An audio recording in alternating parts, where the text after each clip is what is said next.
Hey guys, what's up? It's Yana. Welcome to day 5 of Camp NaNoWriMo July 2021. It's already the afternoon.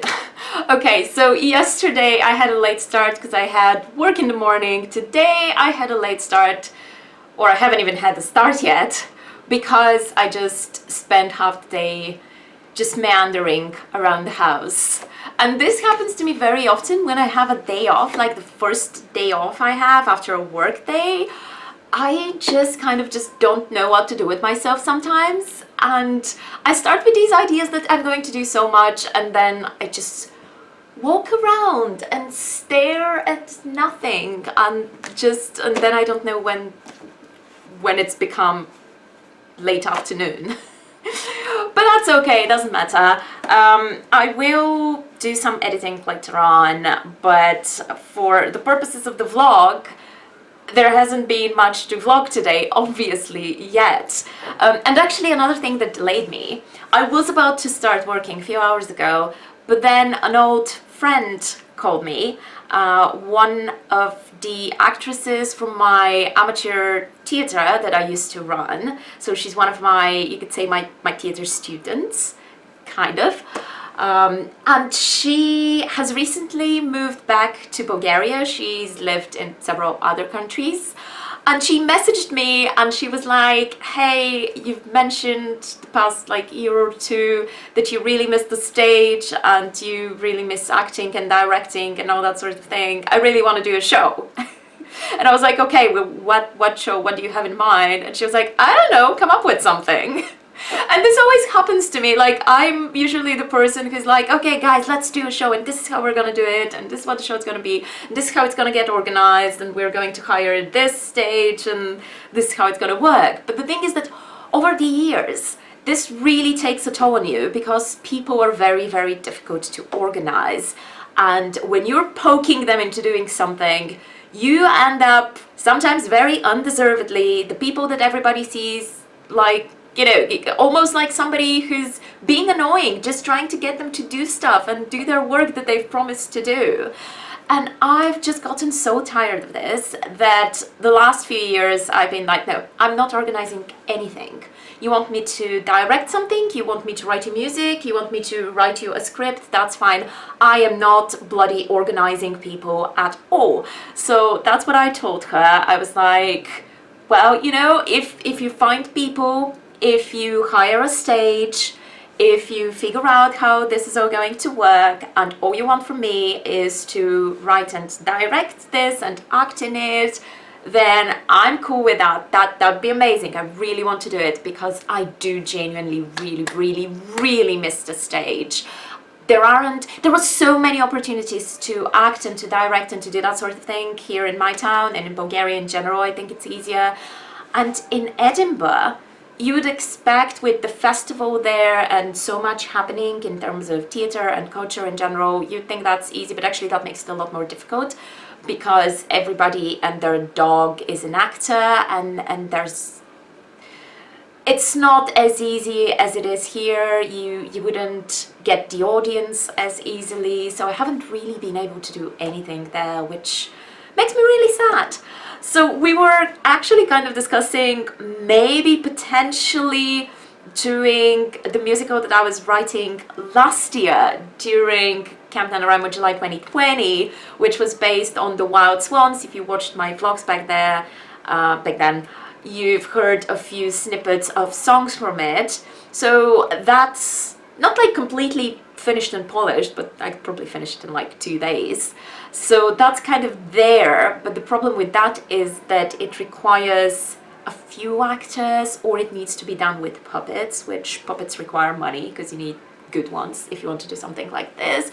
So I told her about that as well. I was like, okay, we do have a new script, because obviously we have some old stuff that we've done together. I have quite a few shows written and directed, and they're ready to go. And a lot of them only require 3 people. But I was like, if you want something new, there's this thing, but this would require either people or money. So I kind of just left it with her, and we'll see if anything at all comes out of that. Of course, the issue is that she's not somebody who's ever tried to organize something like this. She's only watched me do it. So I don't know, but that delayed me a little bit more because we got to talking about that, and then I just completely lost track of time, and then I took a shower. As you can see, my hair is wet, and yeah. So now I'm finally, I'm losing my letters and words today. Finally ready to work. I've got my second gin and tonic for the day with me here. But instead of you just watching me edit today, because that's not gonna be too interesting, I decided to talk to you about something that I was meaning to talk to you about last year, and then I just never ever made the video. And that is my one and only published novel, which is a middle grade fantasy sci-fi-ish. There's like maybe a slight element of sci-fi, kind of almost like a satire of fantasy. It's influenced by Harry Potter, because what written at that time wasn't influenced by Harry Potter. This was 2007 when this book came out. It's influenced slightly by Harry Potter, but also by Terry Pratchett and Hitchhiker's Guide to the Galaxy. So it's a bit of a hodgepodge. I really love this book. The way that it was published was probably not the best way to do that, but I had some things working against me. So first of all, I finished this when I was 17 or 18, I don't remember exactly. And by the time I was 20, I was like, okay, I want this thing published. I don't even care if it's published well, or just, I want it out there, because otherwise it's just gonna sit on a shelf and gather dust, and I just need to kind of close this chapter, pun not intended, and move on to the next project, but I need to do something with this thing. So back then in Bulgaria, and this was written in Bulgarian at the time, obviously, because I did speak English, but not well enough to write, and there wasn't any reason. I hadn't left for abroad yet, so I was just as far as I knew.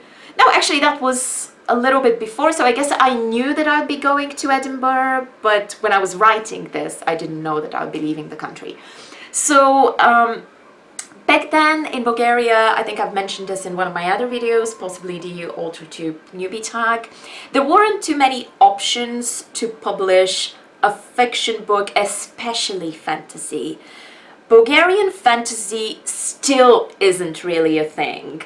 The book that I bought a couple of days ago that I talked about, that one of my mom's former colleagues wrote, that's one of the a very few ones even now, and this was 2007. Bulgarian fiction is in general wasn't getting published a whole lot because Bulgaria has a tiny book market, okay? So there aren't even that many publishing houses, but those that exist either republish like fairy tales and things like that, things that they know that primary school kids are going to buy if we're talking about children's, or they publish famous, world famous authors. So when I tried to get this thing published, I called up a few publishing houses. We don't have agents. Like, the market is not big enough for agents to even exist. Like, it's not a thing. It doesn't happen. So I called up a few publishing houses who pretty much just laughed in my face and were like, yeah, we do not publish Bulgarian authors. That it's just not gonna happen. In order for us to sell books, it needs to be somebody that people have already heard about. So, you know, we're publishing Harry Potter and Terry Pratchett and that sort of thing. You can't get published. It's not possible. So finally, I found this one publishing house called Bukvite, which means the letters, which did publish Bulgarian authors, but the caveat was, and let me try to explain this very clearly, because nowadays, if this had happened anywhere other than Bulgaria, or most places other than Bulgaria, like if it had happened in the UK or the USA, I would have been like, that's a red flag, like just don't do that, because it sounds like vanishing publishing, vanishing. It sounds like vanity publishing. I promise you it wasn't. My publisher is legit. The publishing house still exists. I'm friends with him on Facebook. He's a nice enough guy. He writes himself as well. So it was a real thing. But back then, if you wanted to publish with them, you either had to find sponsorship from somewhere, or you had to, if you had the money, pay for it yourself, because they just couldn't, the publishing house did not have any money to actually physically publish the books.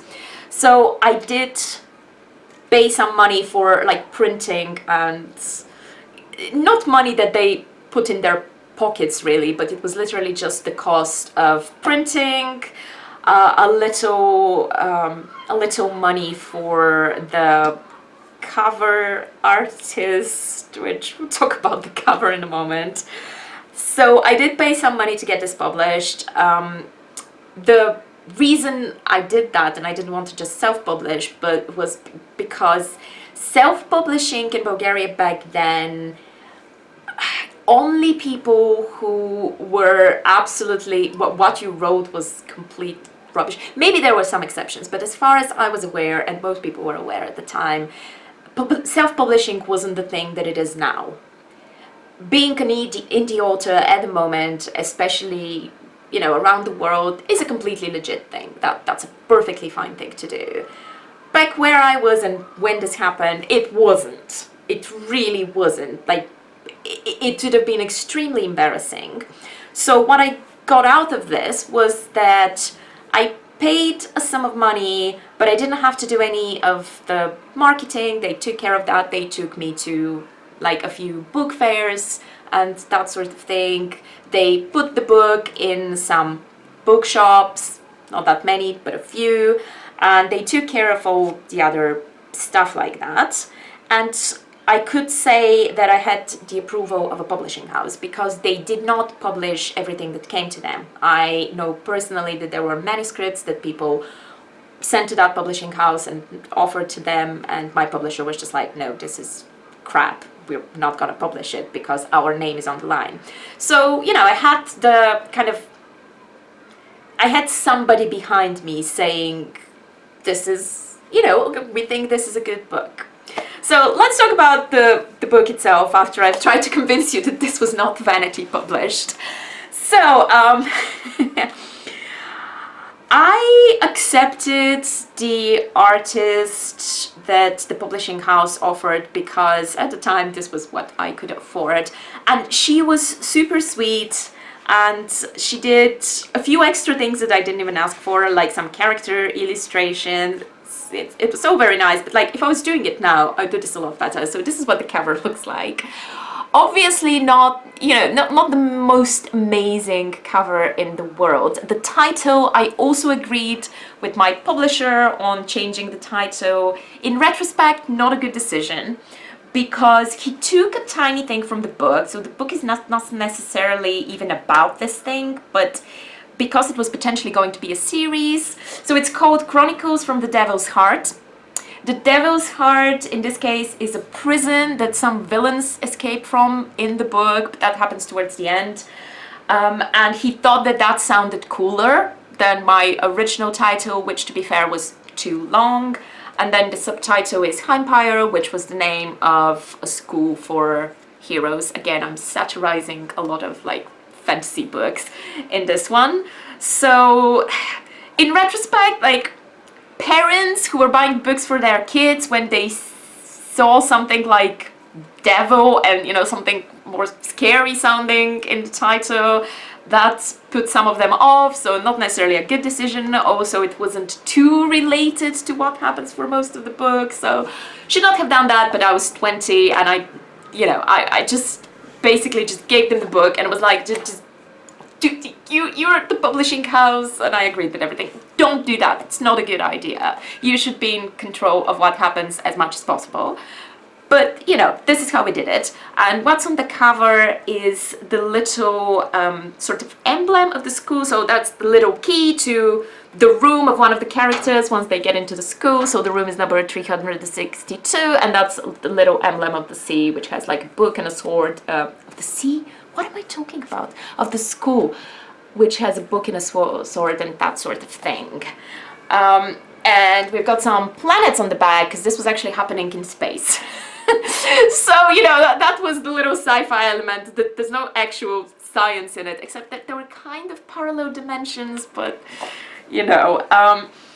So I really, really like this book. I reread it a few years ago, and my first thought was, This was while I was still doing my PhD, so I was so creatively drained, and I felt like I just couldn't get anything good out. I was working actually on the same novel that I am editing now. It was a much earlier incarnation of it. This book has had like a bajillion incarnations, and none of them have worked until this one. This one, I know that this one is working, the one that I'm editing now. But back then I was just stuck. I couldn't figure out my character. I just couldn't do anything with it. And I reread this one. I had pretty much completely forgotten it. And I read it and I was like, this is good. And I feel like I'm never going to be as good as this again. I think I peaked at 18 and I've been becoming a worse author ever since. So that wasn't nice. But fortunately, you know, that passed, and at the moment, once I finished the PhD and had a little bit more brain power, the way that I write right at the moment is better than this. But my point is, I'm still extremely fond of this thing. So here are some little portraits of my characters, just pencil sketches. There's a few of them. They're all kids, different kids. I really like writing books about friendship and having an ensemble cast, so this is what was happening here. And it's also about subverting tropes. So some of the characters that you would expect to be antagonists or villains, it's very questionable whether they really are. And then some of the things that are tropes in fantasy, again, you know, everything is not what it looks like. It's that sort of book, but it's very fun, it's very cute. I'm gonna show you my favorite illustration, because this is not, she came up with this, the artist came up with this. This is not in the book, it doesn't happen, but I just thought it was so cute. So basically one of my characters well, I suppose it sort of happens, but not this specific thing that she wrote. He gets given this mug by a person who is slightly magical, and so he thinks there's something special about the mug, but he can't quite figure it out. And the mug has it just looks like a normal mug. It has some ducklings on it. It's just a children's like mug, and I think it's mentioned somewhere in the book. I don't even remember if it's specifically mentioned, but like that he kind of out of the corner of his eye almost sees them like moving, and this is what she came up with as an illustration to that, which I thought was so adorable. It's my favorite one. Hang on, I can't. There we go. So it's the ducklings from the mug pecking at like a piece of bread that's left on the table. It's not an actual scene, but I just thought it was so inventive and cute. Okay, I got interrupted because somebody messaged me and I had to reply immediately, but I didn't really have much more to say about this book, and now it's getting pretty dark, so it's time to finish this video for today and start actually doing some writing work and editing. If you have any questions about the book, feel free to ask me if you're curious what it's about or the characters or anything like that. But unfortunately you can't read it because it's in Bulgarian, so you know. Thank you very much for watching, and I will see you in the next video. Bye!